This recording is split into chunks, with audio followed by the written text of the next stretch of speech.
Deliver us, Lord, we pray, from every evil. Graciously grant peace in our days, that by the help of your mercy, we may be always free from sin and safe from all distress, as we await the blessed hope and the coming of our Savior, Jesus Christ.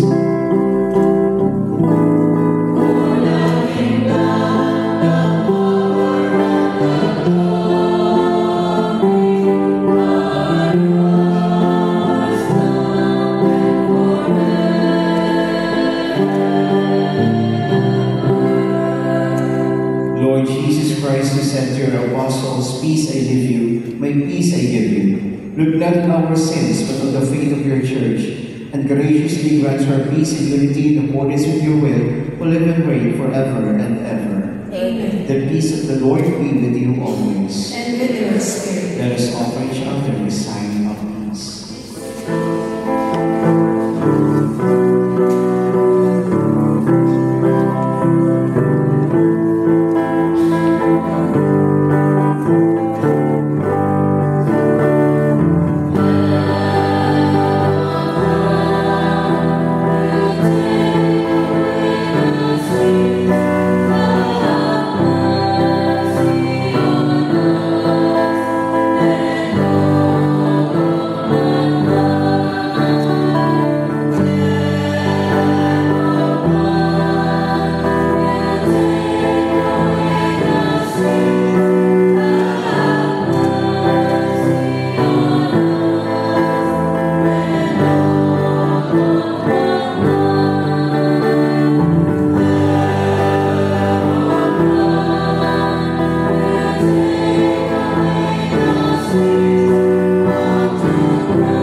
Behold the Lamb of God.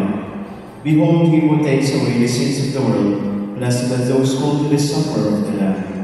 Lord, I am unworthy that you should enter in my room, but only say the word, and my soul shall be healed.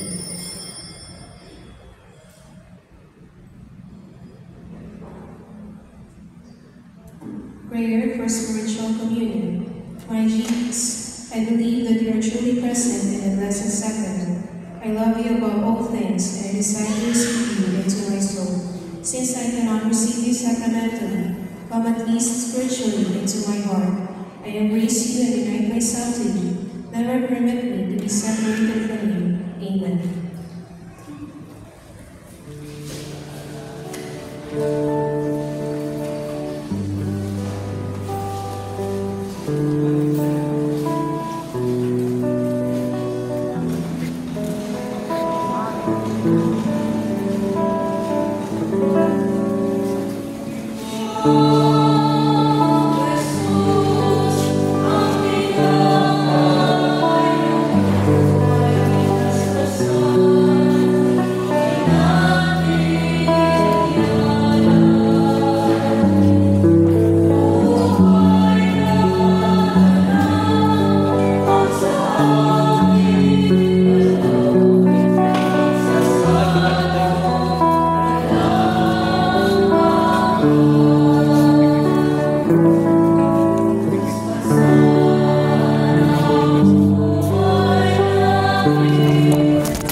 Mamigpit ikaw.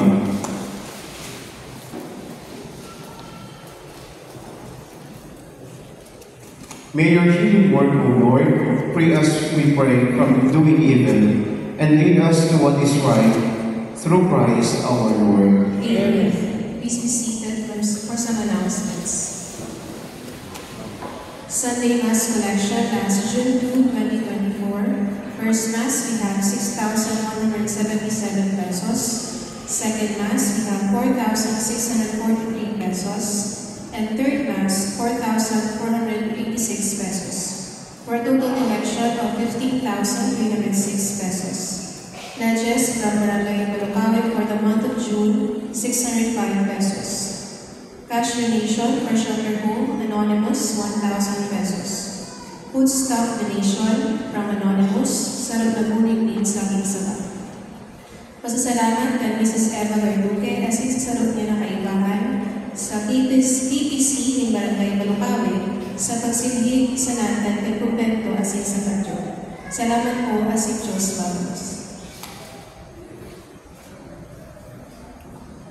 Sa ngalan po ni Father Bart Salen, si Kuyang Purang Maroko, buod may pasalamatan ng mga aki na nagsimba sa pangangailangan simbahan sa paglingkod sa iyang altar ng mga sakrista. Palakpakan po niya po.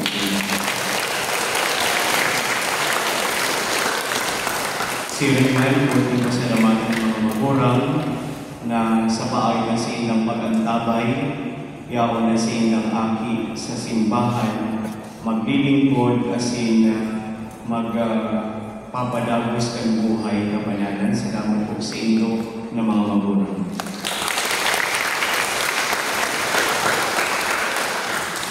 Please all stand. The Lord be with you.